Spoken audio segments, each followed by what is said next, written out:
ஜெய் வாசவி. எல்லோருக்கும் இனிய காலை வணக்கம். இன்று 11வது ஸ்லோகம்.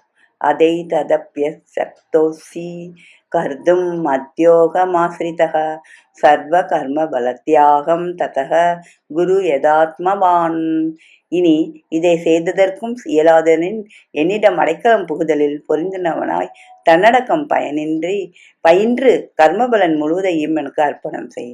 கர்மத்தை தனக்காகவென்றே செய்யும் தன்மையுடையவனுக்கு கர்மபந்தம் ஒழிய வழி இல்லையா? விடை வருகிறது.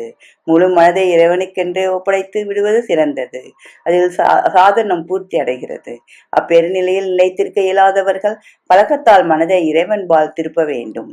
மனம் வெளி உலக பிரவൃத்தியில் நாட்டம் கொள்ளும் தன்மையாதலால் அபியாசம் செய்வதும் கடினமாகும். அப்பொழுது பகவானுக்கென்றே பணிவிடை செய்வது ஸ்லாகியம். கர்மத்தில் வைத்த பற்றுதலாலும் தன் கர்மத்துக்கு தானே கர்த்தாவென்று எண்ணுவதாலும் கர்மபல தியாகம் உண்டாவதில்லை. பெரும் பற்றுடையவன் குறிப்பிட்ட சில வேளையிலாவது தன் கர்மம் எல்லாம் ஈசனுடைய கர்மம் என்று தனக்கு ஞாபகம் மூட்டி வருவானாகில் அந்த எண்ணம் நாளடைவில் அவனை பக்குவப்படுத்தும். உன்னால் கர்மம் செய்யாமல் இருக்க முடியாது. சுபாவம் ஒவ்வொருவனையும் கர்மம் செய்யும்படி ஏவுகின்றது. ஆகையால் கர்மங்கள் முறையாக செய்யப்படட்டும். கர்மம் பற்றுதல் என்று செய்யப்படுமானால் அது பகவானிடம் கொண்டு போய் சேர்க்கும். இகபரங்களில் உண்டாகும் பாப புண்ணியங்களில் விருப்பு வெறுப்பு கொள்ளாமல் செய்யப்படும் கர்மம் பற்றுதலற்றதாகும்.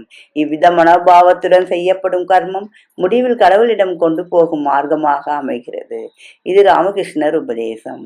பக்குவமடைதலின் அறிகுறியாது அதன் விளக்கம் வருகிறது. நன்றி, வணக்கம். இப்படிக்கு லதா ஸ்வரூபம் விருத்தாச்சலம்.